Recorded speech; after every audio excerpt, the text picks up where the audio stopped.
கடந்த 6 நாளா என்ன நடந்துச்சு சொல்றேன் வாங்க. என்னடி வாய்ஸ் இது? அதுக்கு முன்னாடி எனக்கு வந்து கொஞ்சம் கோல்டாக இருக்குது, அட்ஜஸ்ட் பண்ணிக்கோங்க.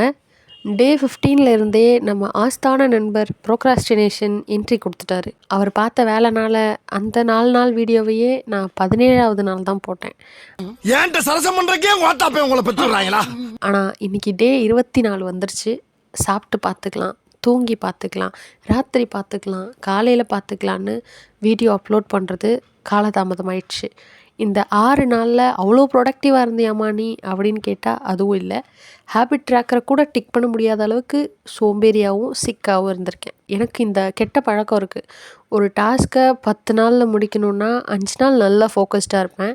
அடுத்து 6, 7, 8வது நாள் இப்படி தான் சும்மா வெட்டியாக உட்காந்துட்ருப்பேன். அப்புறம் 9, 10 நாளில் அறிவு வந்து வேலையை முடிக்க பார்ப்பேன். இல்லைன்னா முடிக்க முடியலையேன்னு புலம்பிட்டு கிடப்பேன். நான் சொல்ல வர்றது என்னென்னா, தயவுசெய்து என்னை சப்ஸ்கிரைப் ஃபாலோ பண்ணி வச்சுருக்கிற நண்பர்கள் என்னை மன்னிச்சுக்கோங்க.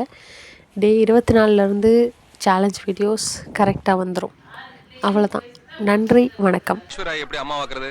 அந்த எண்ணத்தை குழி தோண்டி புதைச்சிடுற. இந்த வந்துட்டு அந்த ஐஸ்வர்யாக்கு ஆசைப்பட்ட தப்பு தானே? மகா தப்பு.